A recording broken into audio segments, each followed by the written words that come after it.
Mahidpur road सफाई कर्मियों को 6 माह से वेतन नहीं मिला। पूरी करो, पूरी करो, हमारी मांगे पूरी करो, हमारी मांगे पूरी करो। ग्राम पंचायत गोगापुर महिदपुर रोड के सफाई कर्मचारियों ने वेतन वृद्धि की मांग को लेकर सोमवार को प्रदर्शन किया। सफाई कर्मचारियों का कहना है कि सरपंच चुनाव के दौरान वेतन वृद्धि का वादा किया गया था। 6 माह बीत जाने के बाद भी इजाफा नहीं किया, जिससे कर्मचारियों में विरोध के स्वर उभर रहे हैं। पंचायत में लगभग 29 कर्मचारी कार्यरत हैं, जिनको प्रति माह 700 रुपए मानदेय दिया जाता है। लगभग 6 माह से सफाई कर्मचारियों को 700 रुपए प्रति माह मिलने वाले मानदेय भी नहीं मिले हैं। कर्मचारियों ने सरपंच पति पर अभद्रता का आरोप भी लगाया। सफाई मित्रों द्वारा प्रदर्शन किया जा रहा है, क्या है पूरा मामला? सफाई कर्मचारियों की मांग यही है सब कि यहाँ खाली 700 रुपये वेतन दिया जा रहा है। इससे परिवार भी चल पाता है और वो भी समय पे नहीं मिलता है। 2 महीने भी लग गया, 3 महीने भी लग गया, 4 महीने भी हो जाते। उज्जैन जिले की सबसे बड़ी पंचायत महिदपुर रोड गोगापुरी है, जो 8-9 हज़ार की आबादी वाला क्षेत्र है। लगभग कितने समय से पेमेंट नहीं मिला अभी तक? पेमेंट तो 3 महीने होगा सर। बताएं सर, आप बताएं। 3 महीने हो गए साहब पेमेंट मिले को, और टाइम पे समय पे पेमेंट नहीं मिलता है। उसके बाद हम यहाँ आते हैं, सरपंच साहब बिल्कुल लैंग्वेज में बात नहीं करते हैं, जबकि वो उम्र से कम है, वो बेटा करके बात करते हैं। बड़े बड़े बुजुर्ग इन जैसों से बेटा बोल देते हैं, लैंग्वेज भी नहीं रखते बोलने की। तो लेडीज़ों को कहते हैं कि तुम्हारा क्या काम, अंदर आने पे लेडीज अंदर नहीं जा सकती। सफाई कर्मचारी उनसे यूँ बोलते हैं, बोले तुम्हारा क्या काम है अंदर, हम आदमी से बात करेंगे। तो लेडीज भी तो कर्मचारी है ना, उनसे भी बात करना चाहिए ना। चुनाव में क्या वादा करा सरपंच? चुनाव में वादा करा था उन्होंने हमारे घर पे बैठ के, बोले मैं जैसे शपथ लूँगा उसके बाद आपकी तनख्वाह 3 से 4 हज़ार रुपये कर दूंगा। अभी तक शपथ हो गई, 6 महीने हो गए चुनाव का, अभी तक 1 रुपया भी नहीं बढ़ा और टाइम पे पेमेंट भी नहीं मिल रहा है। सफाई मित्र कब से हड़ताल पर हैं? सफाई मित्र हमें 4-5 दिन हो गए, हमें 4-5 दिन हो गए सर। बताएं सर, आप बताएं। और हम जाते हैं घर पे तो बोलते हैं कि आज के बाद आना मत, ऐसा बोलते हैं। घर पे मत आना है, ऐसे बोलते हैं। क्या सर, क्या समस्या बताइए सर? समस्या ये है, वेतन को लेके हमने वेतन बढ़ाने की मांग करी थी और मांग करने पर सरपंच महोदय बोला मेरे पास में प्रावधान नहीं है और मैं वेतन बढ़ाऊंगा नहीं। अगर आपको काम करना तो आप काम करो, नहीं तो आप बंद हो जाइए। और इसके बाद उसने हमारे से बदसलूकी से भी व्यवहार करता है। बताया माता। 60 साल से बुजुर्ग लोग काम कर रहे हैं, 60 साल से। उन लोगों को वो बंद करने का बोल रहे हैं, बोले इनको बंद करो और मैं 10 बंदे रखूँगा और 10 बंदों से पूरे गांव का काम करा लूँगा। 10 बंदों से पूरे गांव का काम करा लूँगा, बाकी सबको बंद करूँगा। 26 कर्मचारी हैं यहाँ पे, वो सबको बंद करने के चक्कर में 60 साल से काम कर रहे हैं। भाई 60 साल से काम कर रहे हैं तो 60 साल से पंचायत में भी और भी कर्मचारी हैं, उनको भी बंद करो ना। कुल मिला के शोषण कर रहे हैं पंचायत के और कर्मचारी हैं, उनको भी बंद करो। 60 साल वालों को, जो कर्मचारी पंचायत में, उनको भी बंद करो। मिला के कुछ भाई सफाई कर्मचारियों को आप बंद कर रहे हैं तो अंदर भी हैं, उनको भी बंद करो ना। पंचायत वालों को, वो भी 60 साल वाले हैं। उसका मजदूरी भी अगर हम करते हैं तो मजदूरी का पेमेंट भी टाइम पे चलता है। साल भर हो जाता है। साल भर हो गया क्या? हाँ बोल भी नहीं दिया उन्होंने पेमेंट। और काम नौकरी थी उनकी, काम कर रहा है, नौकरी थी उनकी, नौकरी थी यही। कोई किसी के पास बीपीएल कूपन भी नहीं है सर, किसी के पास। महिदपुर रोड वालों को एक को भी अभी तक इंदिरा आवास और बाहर के जो लोग आएंगे उनको 2-2 बार मिला। हमारे बाप दादा 100 साल से उन लोगों को मिल गया सर। सबूत भी बता सकती हूँ मैं कि किस किस को मिला और किस किस को नहीं मिला। अभी नहीं दे रहा, 2-3 साल से, उससे पहले दे चुके। और हमारे घर जाके देख लो कैसे कच्चे पड़े में, पानी तिरपाल डाल रहे हैं ऊपर, पानी चूरिया है नीचे।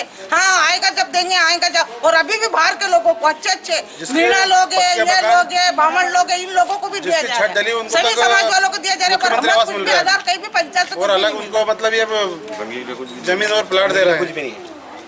तनख्वाह का बोल रहे थे, हमारे से बोलते हैं कि प्रावधान नहीं है तुम्हारे लिए, और प्रावधान हम बोलते हैं तनख्वाह 1500 बढ़ाने की बोल रहे थे हम, तो हमारे को बोलते हैं प्रावधान नहीं होता हमारे लिए। तो हमारे ये समाज वाले के लिए प्रावधान क्यों नहीं है? कोई बारात ठहराने दूसरे के लिए 5-5 हज़ार रुपये बढ़ाते हैं। ये नल टैक्स वालों को, इनके लिए 5-5 हज़ार रुपये देते हैं। हमारे समाज वालों के लिए 700 रुपये महीना देते हैं।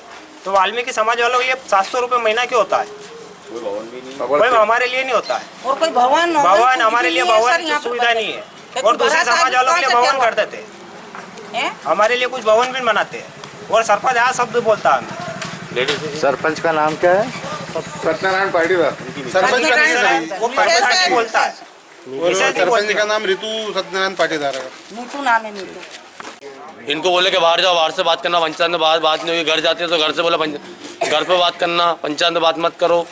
पंचायत में आते थे कि पंचायत में कैसे बात करते हैं, उनका तरीका बात करने का, आपका ये कोई तरीका है इनका बात करने का? करणी सैनिक जलता हुआ पुतला छोड़कर भागे।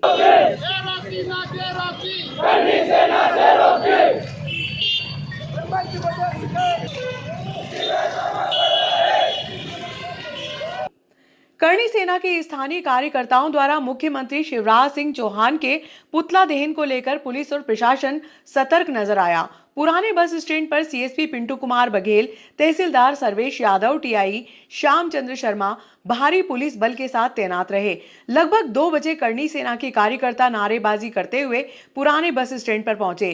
टीआई शर्मा की समझाइश के बाद कार्यकर्ता महिदपुर रोड होकर स्टेट हाईवे नंबर 17 की ओर रवाना हुए। क्या मांगे क्या है? हमारी 21 सूत्री मांगे, आर्थिक आधार पर आरक्षण का लेकर बहुत सारी 21 सूत्री पूरा हमने 1 महीने से हमारी सब मांग पत्र बता दिया था मीडिया कर्मियों और सभी साथियों को बताया था। आगे के लिए कुछ क्या कदम उठाएंगे? आगे के लिए अगर शिवराज मामा हमारी मांगे नहीं मांगता है तो उग्र आंदोलन होगा। कोई माना नहीं और वो इंदौर आके बैठे हुए ना, उन्होंने कोई अभी तक एक्शन लिया ना कुछ लिया। अभी हमारे जो अध्यक्ष जीवन सिंह जी हैं, उन्होंने वहाँ पर विधानसभा घेराव के लिए आगे की प्रोसेस कर रहे हैं। अगर शिवराज सिंह जी हमारी मांगे नहीं मानते और उस पर कोई एक्शन नहीं लेते तो सभी जिलों से वापस भोपाल के लिए कुछ करेंगे और वहां पर विधानसभा का घेराव करेंगे और जगह जगह चक्का जाम भी करेंगे। जल्द से जल्द होगा ये जल्द से जल्द होगा। और सरकार अगर हमारी बात नहीं मानती है तो इस बार के 2023 के चुनाव में सरकार को झेलना पड़ेगा। इसी दौरान सगत महाराज मंदिर के समीप कुछ करणी कार्यकर्ता मुख्यमंत्री का पुतला लेकर पहुंचे और आग लगाकर भाग गए। पुलिस ने तुरंत मौके पर पहुंचकर जलते हुए पुतले को बुझाया और पुलिस वाहन में रखा। करणी सेना के तहसील अध्यक्ष तेज सिंह राठौर ने बताया कि मुख्यमंत्री शिवराज सिंह चौहान द्वारा हमारी मांगों का निराकरण नहीं किया। इसको लेकर 8 जनवरी को भोपाल में प्रदर्शन किया। अब बड़े आंदोलन की तैयारी की जा रही है।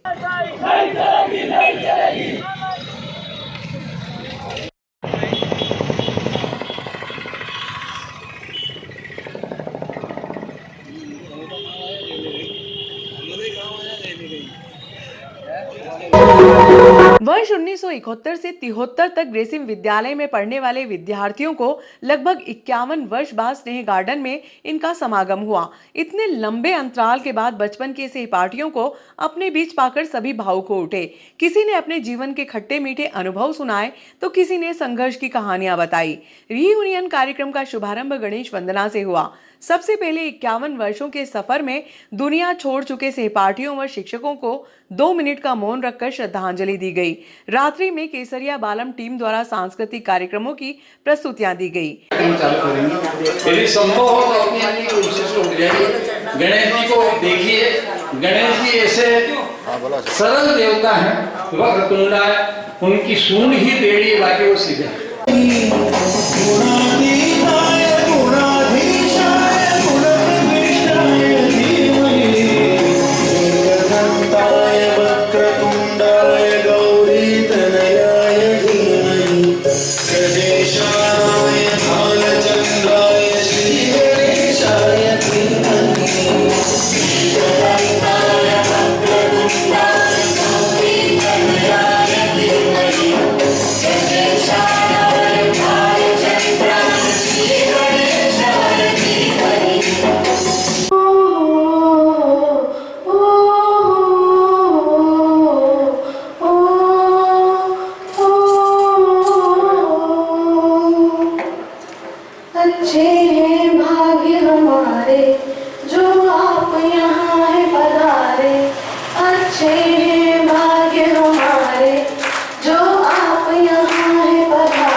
बहुत प्रसन्न है कि आज फिर से बचपन में लौटने का एक सुनहरा मौका हम सब बाल मित्रों ने अपने आप को दिया है। रही बात बचपन की, तो मेरा सबसे पहला बचपन का मित्र रहा सीजी मोहन, जो हम दोनों ही हाथ पकड़ करके अपने आप स्कूल में भर्ती होने के लिए चले गए। जहाँ माँ बाप जाते हैं भर्ती कराने, लेकिन हम दोनों जाकर के स्वयं अपने आप उस मॉन्टेसरी स्कूल में भर्ती हो। वहाँ से मेरी जो है ये स्कूल की यात्रा चली, समय चलता गया, आगे बढ़ते गए। मैं संक्षिप्त में अपना परिचय दूंगी।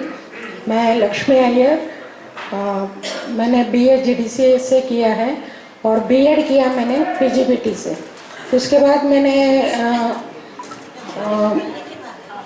बाद मैंने सर्विस किया नागदा में, और मैंने एक मारवाड़ी जरा राजस्थानी से मैंने शादी की है। फिर हम लोग, मेरे हस्बैंड केमिकल में जो है वो सब। सभी मित्रों को मेरा नमस्कार, सत श्री अकाल।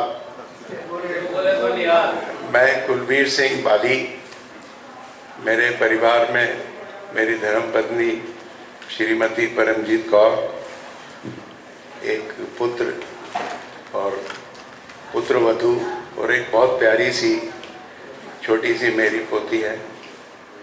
तो जीवन के इस सफ़र में खट्टे मीठे अनुभवों के साथ कुछ उतार चढ़ाव जीवन में रहे और इस पड़ाव तक हम पहुँचे हैं। ईश्वर की कृपा से आप जैसे सभी मित्रों का प्यार और सहयोग मिला। ये जीवन में बहुत बड़ी उपलब्धि है कि 50 साल के बाद भी इस तरह से मुलाकात होने के बाद अपनों का अनुभव हो रहा है। होती है विजय, नहीं मैं अपनी कहानी सुना देती हूँ, उसी के लिए तो आई हूँ।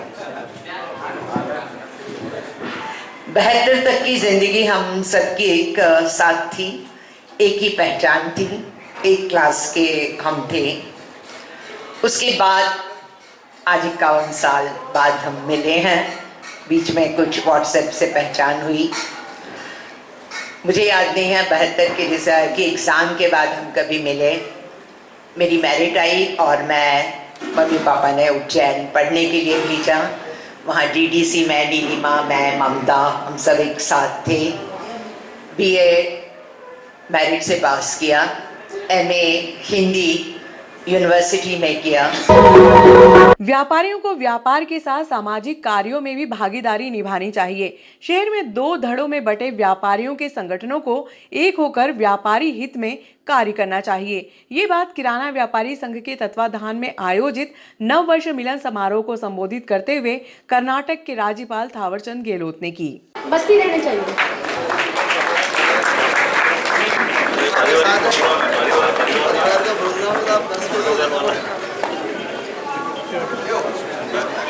हमारे बीच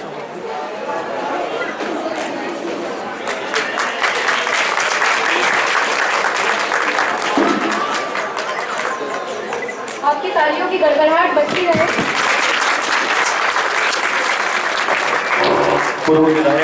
किराना व्यापारी संघ की जो गतिविधियां हैं वो निरंतर बढ़ेगी। किराना व्यापारी संघ एक बहुत पुराना संगठन है जो व्यापारियों का संरक्षण करता है, व्यापारियों के हर सुख दुख में साथ में खड़ा रहता है। और इसलिए किराना व्यापारी संघ के सभी संरक्षकों को धन्यवाद देता हूं।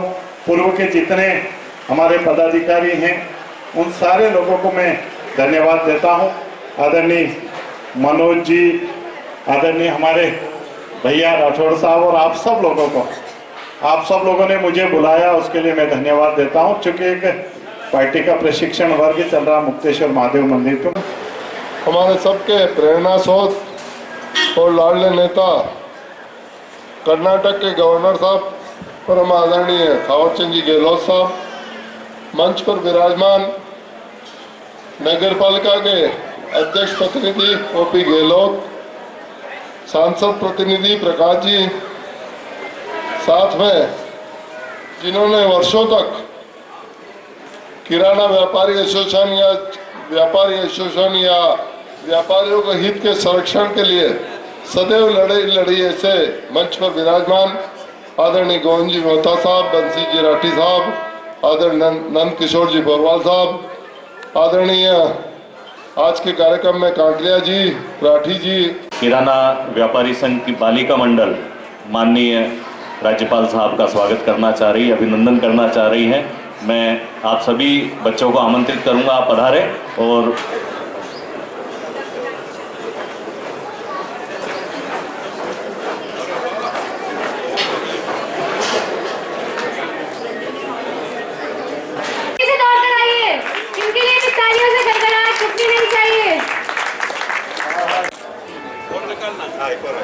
अब पहला निकलने जा रहा है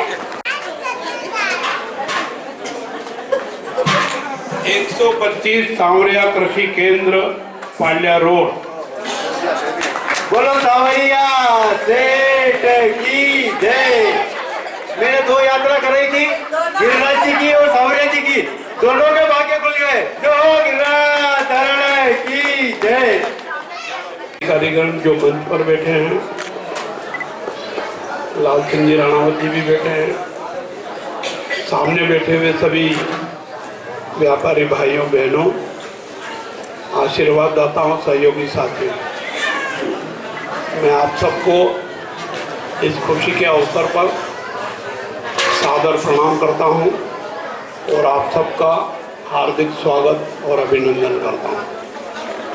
निश्चित रूप से नागदा का ये किराना व्यापारी संघ 50 वर्षों से अपने अपने क्षेत्र में जनहित में, व्यापारियों के हित में काम करने के लिए सक्रिय प्रयास कर रहा है और ये सराहनीय है। मैं इस बात की प्रशंसा करता हूँ, सराहना करता हूँ, पर एक सुझाव देता हूँ कि अपने यहाँ ये किराना व्यापारी संघ 2 पक्षों में बटा हो। हम नेताओं को तो फायदा है, दोनों बुलाते हैं, दोनों कार्यक्रम में जाते हैं, दोनों जगह भोजन प्रसादी मिलती है। परंतु मैं चाहूँगा कि एक हो जाए तो बहुत खुशी की बात है। तो ये आदरणीय मेरे सहपाठी नंद किशोर जी और बंसीलाल जी राठी साहब बता रहे थे कि आप प्रयास करो तो एक हो सकता है।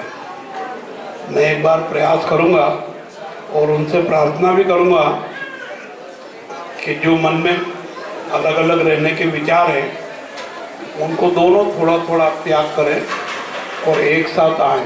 ठीक है मनोज जी? आप और दिनेश जी दोनों एक हो जाओ तो सब एक ही।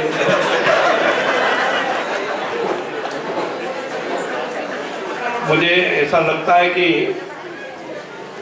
तो नीचे क्यों जा रहे हैं? अभी समझो तो करने जा रहे हो क्या? चलो मेरी शुभकामनाएं। बहुत से नए बालक बालिकाएं ऐसे हैं जो मुझे ठीक से जानते नहीं। जैसे अभी 4-5 बालिका का मैंने स्वागत किया, उन्होंने मेरा स्वागत किया। मैंने उनसे पूछा कि जानते हो क्या? बोले हाँ थोड़ा थोड़ा जानते हैं। मैं बचपन से यही रहता हूँ और नागदा के बिरला ग्राम में रहता था। पहले जो ए ब्लॉक की क्वार्टरें हैं वहाँ टापरियाँ थी, उसमें रहता था। बाद में जी ब्लॉक बना, वहाँ टापरियाँ थी, वहाँ रहता था। उसके बाद जी ब्लॉक से आगे रेलवे लाइन के पास में टापरियों में रहता था। आइए दिलीप जी, अपने लोकप्रिय विधायक दिलीप सिंह जी गुर्जर साहब अपने बीच में हैं। मैं उनका आप सबकी ओर से हार्दिक स्वागत करता हूँ। मनोज जी आप माला पहनाएंगे या किसी से और से? नहीं, और किसी का नाम पुकारना तो पुकार दो, बता।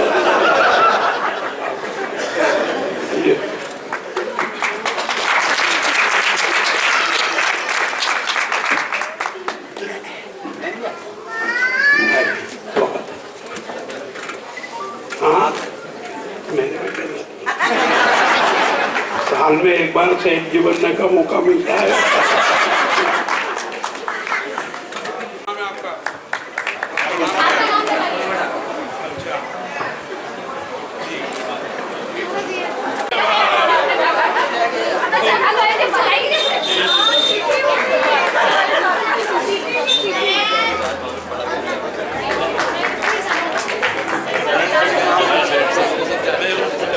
राज्यपाल आदरणीय डॉक्टर थावरचंद जी गहलोत साहब, हमारे क्षेत्र के लोकप्रिय विधायक दिलीप सिंह जी गुजर साहब एवं पूर्व विधायक लाल सिंह जी राणावत साहब, ओपी जी गहलोत साहब, प्रकाश जी जैन साहब, आदरणीय शेखावत जी एवं समस्त यहाँ पत्रकार बंधु एवं जो भी व्यापारी हमारे सब यहाँ पधारे छोटे से आग्रह पर, उनका बहुत बहुत धन्यवाद।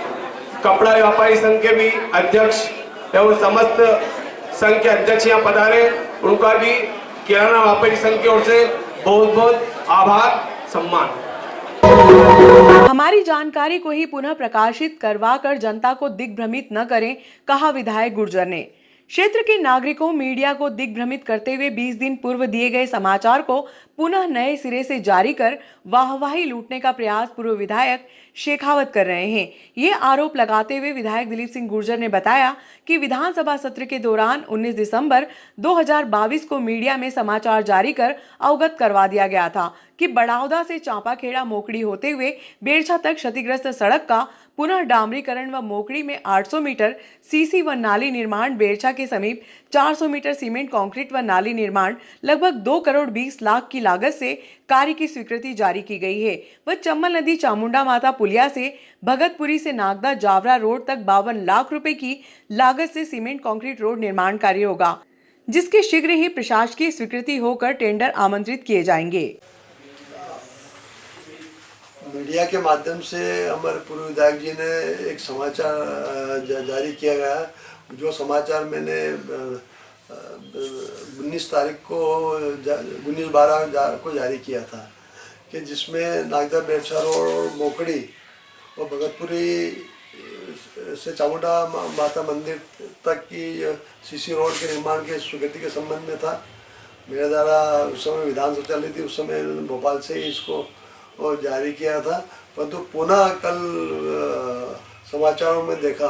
मेरा सभी मीडिया मित्रों से अनुरोध है कि एक ही समाचार को बार बार प्रकाशित करके जनता को दिग्भ्रमित करने का प्रयास किया जाता है और ये बताने का प्रयास किया जाता है कि जितने भी कार्य हो वो सब मैं कर रहा हूँ।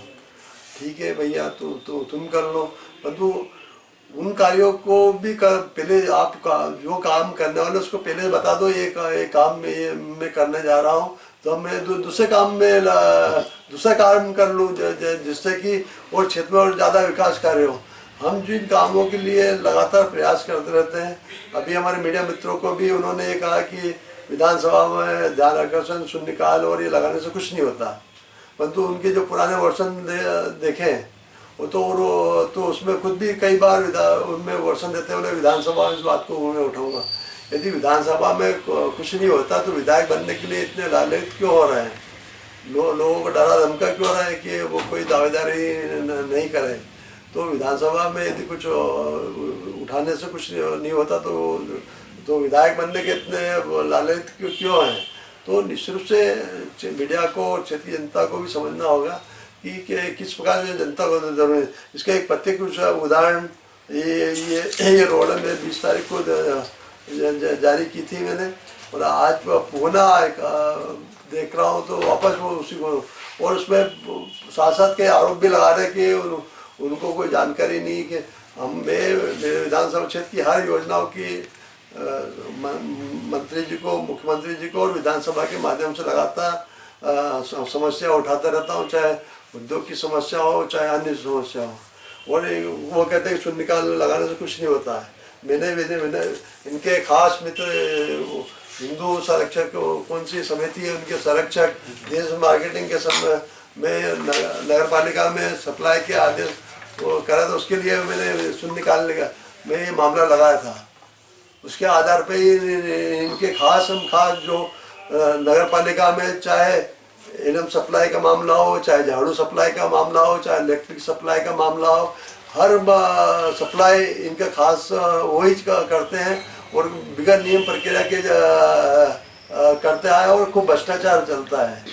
नगर पालिका में सबसे एक ही ठेकेदार है जो सब काम करने में सक्षम है। वो सेव भी बना लेता हो, अब एलएम भी बना लेते हैं, सब झाड़ू भी सप्लाई कर देता है, गिट्टी इलेक्ट्रिक सामान सबको सप्लाई कर सकता है।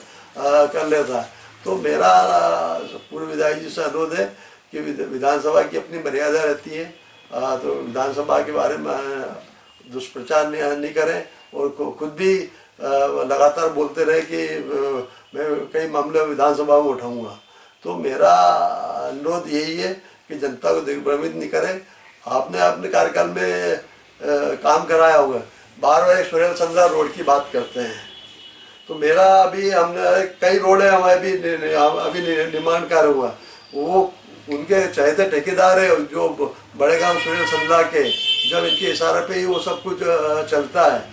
और हमने तो अभी उसके बाद में नागदा से बिकमपुर से खाचो रोड, बड़ा चिरोला से संडावदा प्रधानमंत्री रोड, और आपका कंचन खेड़ी से गोटड़ा माता बड़ादा की सीमेंट कांक्रीट रोड का निर्माण कार्य समय अवधि में पूर्ण हो चुका है।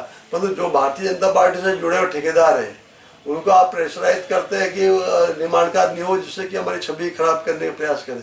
नागदा खाचो रोड का भी निर्माण कार्य जो चलता है उसमें 1-2 किलोमीटर चलने के बाद बंद हो जाता है। उसका क्या कारण है कि ये ठेकेदार 14 किलोमीटर की रोड नहीं बना पा रहा है, जबकि अन्य ठेकेदारों ने तत्काल रोडें बना के दी। इसी प्रकार से हमारे फन्ना खेड़ी से ये चापानेर तक की रोड भी तत्काल बन गई। तो जहाँ अच्छे ठेकेदार है तो वो तत्काल काम कर लेते हैं। जो राजनीति से जुड़े ठेकेदार है उनको ये कहा गया है कि आप चिंता मत करो, हम आपका कोई नुकसान नहीं होने देंगे, आप हमारी सरकार है, हम ये काम करें। परंतु हम भी चाहते हैं कि हमारे क्षेत्र में जो बार बार ठेकेदार नहीं बदले और कोई ठेकेदार से काम हो, इसलिए हम थोड़ा उसको डिले हो। 2 साल कोरोना के हो चुके हैं, परंतु पूर्व विधायक जी पता नहीं उनको आजकल क्या हो गया है, शायद उनके दिमाग में प्रेशर जाने दावेदार पैदा हो गए तो शायद प्रेशर उससे ज़्यादा हो, लगातार मीडिया में बने रहना चाहते हैं। तो मेरा क्षेत्र की जनता से अनुरोध है कि कथनी करने और साथ साथ मीडिया से भी अनुरोध है, यदि वो कोई वक्तव्य दे, कोई समाचार जारी करे तो एक हमारा भी वक्तव्य वर्षन हमारा भी ले लें, जिससे कि हम आपको सच्चाई से अवगत करा दें और जो जनता के समझ एक सच्चाई जाए, जिससे कि मीडिया की विश्वसनीयता भी बने रहे। पूर्व विधायक, ये जो सड़कें हैं, सड़कों का जाल उनके द्वारा बिछाया जा रहा है। सही बात है, वो तो उनके पहले तो 13 के पहले तो इस क्षेत्र में बड़े बड़े गड्ढे थे, नालियाँ थी, कुछ भी नहीं था। उनके आने बाद ही सब कुछ, जिस प्रकार पूरे देश में मोदी जी आने बाद ही विकास कार्य हुए, इसी प्रकार मेरा पूर्व विधायक से एक अनुरोध है कि बताए कि आज़ादी के बाद सबसे ज़्यादा विधायक कौन सी पार्टी के रहे इस क्षेत्र में। 93 के बाद में इस क्षेत्र की दशा और दिशा बदली है। आपके मुख्यमंत्री जी नागदा को जिला बनाने की घोषणा करके गए थे, आपने भी कई बार घोषणा करी थी और एक बार भी आपकी मुंह से आवाज़ नहीं निकली कि नागदा को जिला बनना चाहिए। यहाँ तो आप खूब बोलते हैं, बोले कि ये जिला बनना चाहिए, परंतु आपको पता है कि जिला बनवा देंगे तो आपके सब ठेके, आपके मित्रों के ठेके सब बंद हो जाएंगे। तो इसलिए आप नहीं चाहते कि नागदा को जिला बने। यदि मुख्यमंत्री मंशा भी होगी, परंतु आप लोग उसको बनना नहीं। 13 के में भी मुख्यमंत्री जी बोले, 18 के जनसभा के जन आशीर्वाद यात्रा में बोले, उसके वीडियो फुटेज है, अभी विधानसभा में लगा तो उन्होंने मना कर दिया। इससे बड़ा झूठ और क्या हो सकता है। हमारी कथनी करने में अंतर नहीं, हमने जो कहा है वो करा है, वो जो कहेंगे वो करेंगे। हमने उद्योग के, अभी आप लोग समाचार पढ़ोगे, पूर्व विधायक जी वहाँ गए और ये बात करी, परंतु आपने ये पढ़ा कि मजदूरों के लिए आप यहाँ तो समाचार जारी कर दिया, परंतु श्रम मंत्री से मिले, आपके मुख्यमंत्री से मिले और कहा कि ये ठेकेदार यहाँ पर लाभ दिया जा रहा है, उस पर रोक लगाई जाए। उसके बाद में तो आपने समाचार पढ़ा कि अब छोटी मोटी सड़कों के बारे में तो दे रहे हैं कि मैं लोक निर्माण मंत्री से मिला, मैं उससे मिला और उससे मिला, परंतु ये जो मेन मुद्दा है वो उन पे बात क्यों नहीं कर रहे हैं। उनमें ना जिले के बारे में बात करते हैं, ना उद्योग के बारे में बात करते हैं। तो निश्चित रूप से जनता खुद को समझना होगा उनका। एक बात और बोलना कि जो अभी जो आज जो समाचार छपे रहे दुनिया में और पत्रिका में, वो समाचार में 20-12 को दे, या तो मुझे सपना आ गया था, बोले कि पूर्व विधायक जी जाएंगे वो ये सुकृति करा के लेकर आएंगे बड़ौदा और ये, और मैंने 20 तारीख को मेरा सपना आ गया और मैंने ये समाचार छपवा दिया। तो ये तो पूर्व विधायक जी बता पाएंगे। ये स्वीकृति होने के बाद वो मिले तो मतलब उस समय तक क्या स्वीकृति नहीं हो पाई थी क्या? उनको लगता, मुझे सपना आ गया था, बोले 20 तारीख के बाद ये सब स्वीकृति होने वाली, तो मुझे पहले आ गया तो मैंने पहले छपवा दिया। बिगर स्वीकृति वही छपवा दिया। और मैंने तो उस समय कि मीडिया वालों को भी वो ये जारी किया, तो उस समय सबको, चाहे पत्रिका हो, नई दुनिया हो, चाहे भास्कर हो, भास्कर वालों ने तो छापा भी हमारा समाचार। अब ये या तो आज उनका समाचार झूठा है या पहले मैंने जो समाचार जारी किया वो झूठा है। दोनों से जनता खुद निर्णय कर ले कि कौन सच्चा कौन झूठा। खाद लूट कांड में फरार चल रहे आलोट विधायक मनोज चावला ने इंदौर कोर्ट में किया सरेंडर। आलोट से विधायक मनोज चावला ने आज इंदौर लोअर कोर्ट में सरेंडर कर दिया। विधायक मनोज चावला पिछले 58 दिनों से फरार चल रहे थे। उनकी अग्रिम जमानत अर्जी 3 दिन पूर्व ही जबलपुर हाई कोर्ट से खारिज हुई थी। आइए हम बताते हैं कि आखिर मामला क्या था। आलोट जावरा रोड पर खाद गोदाम पर किसानों को खाद मिलने में समस्या आ रही थी तथा खाद गोदाम का ऑनलाइन सिस्टम काम नहीं कर रहा था, जिससे परेशान किसानों ने विधायक मनोज चावला को कॉल करके खाद गोदाम पर बुलाया। विधायक चावला ने खाद गोदाम पर पहुंचते ही खाद गोदाम का शटर उठा लिया था। इसके बाद खाद की लूटमार मच गई थी। मामला रतलाम कलेक्टर नरेंद्र कुमार सूर्यवंशी व पुलिस अधीक्षक अभिषेक तिवारी के संज्ञान में आने के बाद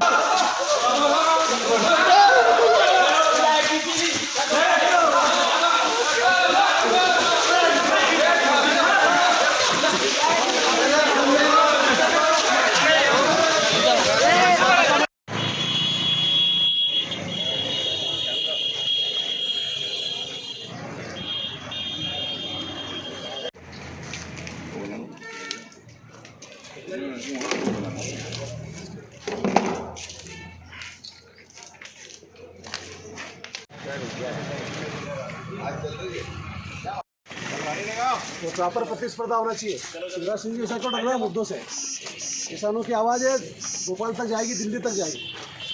इस प्रकार से दबा नहीं सकते आप हमारी आवाज़ को। किसानों को इसलिए लड़ने गए तो वो लूट करने नहीं गए।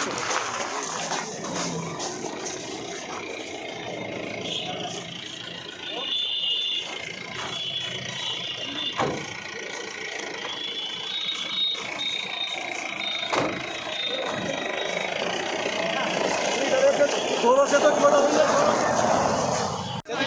2 दिन से किसान परेशान हुए, आप क्यों नहीं आए? हाँ, ये 2 दिन से आए, 5 बजे से हम खड़े हैं और 5 दिन हो गए, 5 दिन हो गए और रात को रोड में किसान परेशान हो रहा है। 2 दिन से खाद नहीं मिला। ऐसे कोई भी क्या रास्ते से 1 घंटा 2 घंटा हो गए, समझा तो समझा बोले तो विधायक जी 2 दिन हो गए सर। चलो रुको 10 नवंबर को आलोट थाने में पहुंचकर विधायक मनोज चावला व उनके साथी योगेंद्र सिंह जादौन पर शासकीय कार्य में बाधा, लूट, डकैती व अन्य मामलों में मामला दर्ज करवाया गया था। पिछले 58 दिनों से विधायक मनोज चावला फरार चल रहे थे। पुलिस निरंतर उन्हें पकड़ने के लिए दबिश दे रही थी। आलोट पुलिस ने इंदौर, उज्जैन, भोपाल, आगरा सहित अनेक ठिकानों पर विधायक मनोज चावला को पकड़ने का प्रयास किया, लेकिन वह हाथ नहीं लगे। विधायक मनोज चावला ने आज इंदौर की जिला कोर्ट में सरेंडर कर दिया। विशेष न्यायालय इंदौर ने विधायक मनोज चावला का आज जेल वारंट बना दिया है और वहां से उन्हें जेल भी भेज दिया गया। अब मामले में आलोट पुलिस पूछताछ के लिए कल उन्हें इंदौर जेल से आलोट ले जाएगी, जहां विधायक मनोज चावला से पूछताछ की जाएगी।